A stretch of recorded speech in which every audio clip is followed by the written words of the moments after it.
That is why the message of this is a reminder, okay? A very clear reminder that instead of just looking at a certain masterpiece, let us try to connect to it.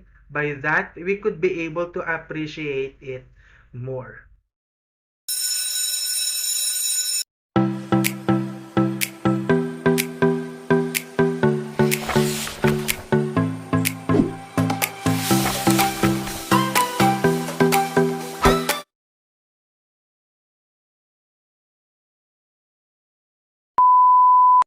Hey, what's up mga kanakan and welcome back to my channel. So sa episode na ito ay panibagong lesson na naman ang ating tatalakayin mga kanakan. Pero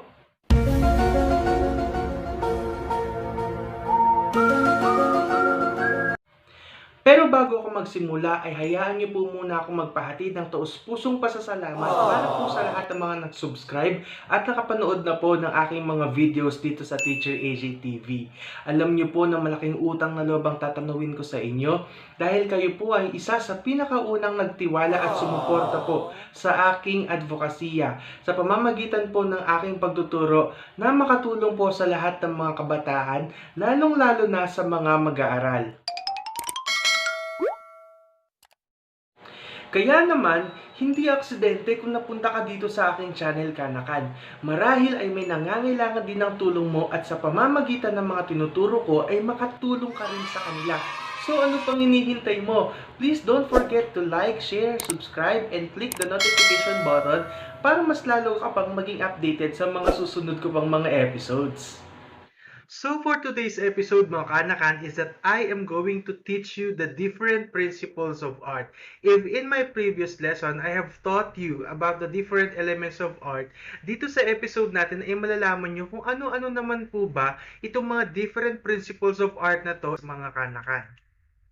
For the learning competency is at the end of the lesson, the students will be able to identify the different principles of art.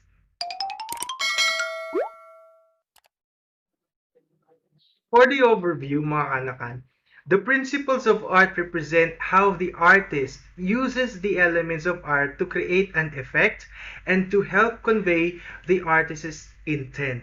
If in my previous lesson, mga kanakan, we learned that the elements of art are the building blocks of art, in here, the principles of art are the devices that you need to use and will unwillingly use, since they make your images look nicer and become more visually appealing to people who are looking at your work. Always remember mga kanakan na hindi sa lahat po ng likhang sining, a painting for example, ay kailangan meron or present lahat ng principles of art sa isang masterpiece. But at least once or some of them, okay, may be used. Take an abstract art or an optical illusion as an example, mga kanakan.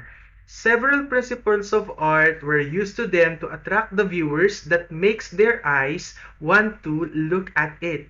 So the principles of art are balance, contrast, emphasis, movement, pattern, rhythm, unity, and variety. Actually, when you look at the internet or when you browse on the internet, napakarami pong principles of art na pwede natin pong makita. Pero these are just the basic. I have listed the basic principles of art for you to know. Oh my God! Wow! The use of these principles of art can help determine whether a painting is successful and whether or not a painting is finished. Okay, so kung excited na kayo at ready na po kayong matutunan or malaman kung ano itong mga principles of arts na ito, then let us begin. The first principle of art that we are going to learn is the balance, mga kanakan. When we talk about balance, it is the distribution of the visual weight of objects, colors, texture, and space. If the design was a scale, these elements should be balanced to make a design feel stable. You have also to consider the three types of balance in art. The first balance or the type of balance that we have to know is the symmetrical balance, mga kanakan. When we talk about symmetrical balance, the elements used on one side of the design are similar.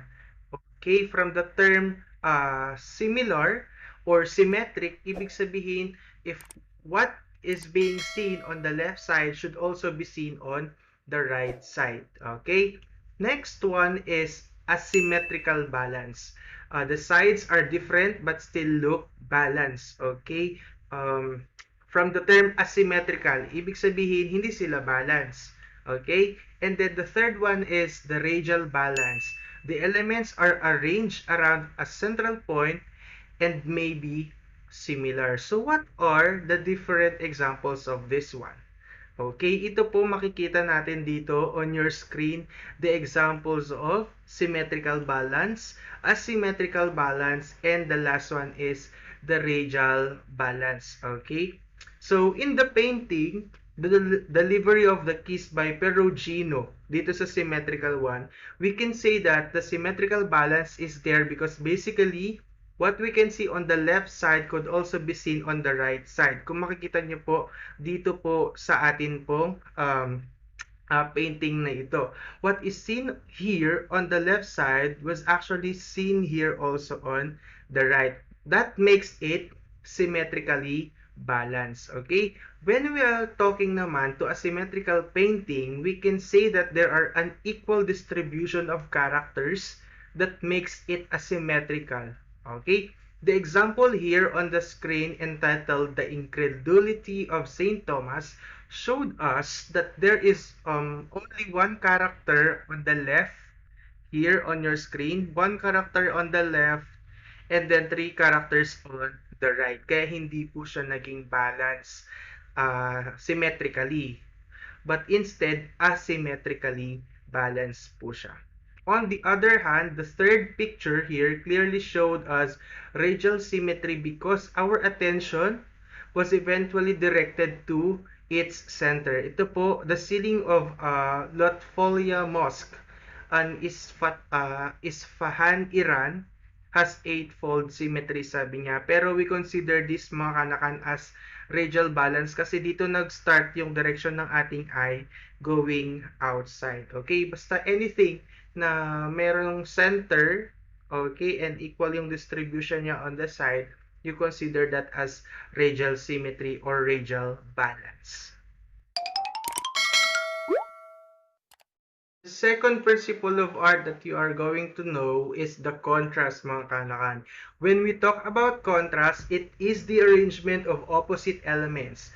Light versus dark, rough versus smooth, small versus large, and etc. in a composition so as to create the visual interest. If you are going to look at the picture, in this example, mga kanakan, Caravaggio, the artist created a scene of action and energy by contrasting both light or dark and the directional lines. Okay, so kung titingnan po ninyo yung painting, it's entitled Crucifixion of Saint Peter in 1601 by Caravaggio.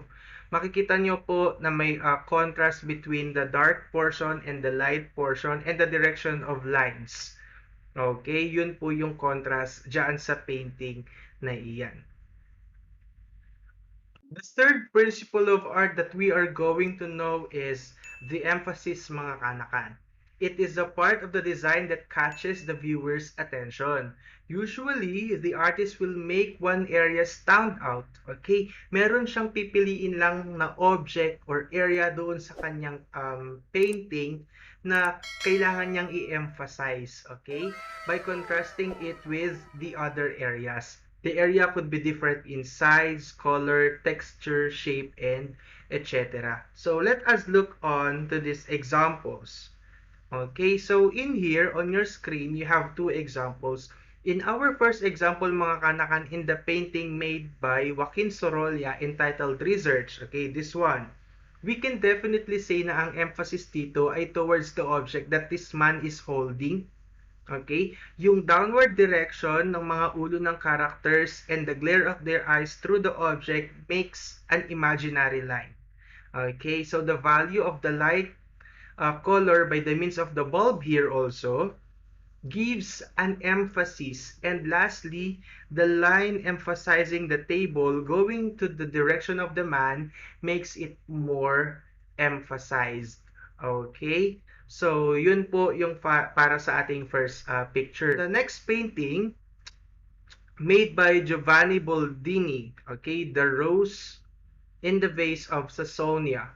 Color naman ang ginamit niya to emphasize that there is really a rose in it kasi we can see that this vase here camouflage on the color of the surface or siguro table ito or floor. Okay, so ito po yung ine-emphasize niya, the yellow rose in here. So sana clear po yan po para sa inyong lahat. The next principle of art naman that I am going to discuss is the movement. It is the path the viewer's eye takes through the work of art, often to local or focal areas. Such movement can be directed along lines, edges, shape, and color within the work of art. Meron po tayong example dito for the movement. Okay? In this example, this painting was entitled Ijiri in Suruga Province in 1830 by Hokusai. Okay? In this example of movement in art, the artist showed the movement of the wind through the shapes of the paper. Kasi makikita nyo na yung mga bata, hinahabol nila yung mga papel na inilipad ng hangin. So the lines of the figures and the lines of the billowing clothing convey movement in art as well. The next one is the pattern, mga kanakan. It is the repetition of an object or symbol all over the work of art. Okay, so repetition of object lang, katulad po nitong mga nakikita nyo on your screen. That's all about the pattern. Next is the rhythm. It is created when one or more elements of design are used repeatedly, ginamit ng paulit-ulit to create a feeling of organized movement. Rhythm creates a mood like music or dancing. To keep rhythm exciting or active, variety is essential. Okay, so let us look on these following examples. Okay, so the first picture or the first image that you can see on your left is actually The Starry Night by Vincent van Gogh. Okay, and then the other one naman is Dance by Henry Matisse. For both of the paintings, mga kanakan, I can say that they have a flowing rhythm because if we look at it, we can see motion in them. Okay, may motion tayong makikita kaya considered siya as a flowing rhythm. Okay mga kanakan, now we are down to our last principle of art and that is unity. When we talk about unity, it is the feeling of harmony between all the parts of work of art. Okay? So this also creates a sense of completeness. Pag alam natin na parang nagamit natin lahat ng elements or principles of art dito sa ating masterpiece, ibig sabihin meron na po siyang tinatawag nating unity. Here, okay, in this painting entitled The Musicians, created by Botero, meron pong unity ng form, shape, color, line, and space. So, what I have learned in this episode, the first thing that you have learned is that the principles of art represent how the artist uses the elements of art to create an effect and to help convey the artist's intent. Next one is the principles of art and design are balance, contrast, emphasis, movement, pattern, rhythm, unity, or variety. So we have 7 of them, mga kanakan. And then the last one is the use of these principles can help determine whether a painting is successful and whether or not the painting is. Okay, so what you should always remember mga kanakan that the principles of true art is not to portray but to evoke. That is according to Jerzy Kosinski. Okay? To evoke means to bear in mind or to keep something in mind mga kanakan.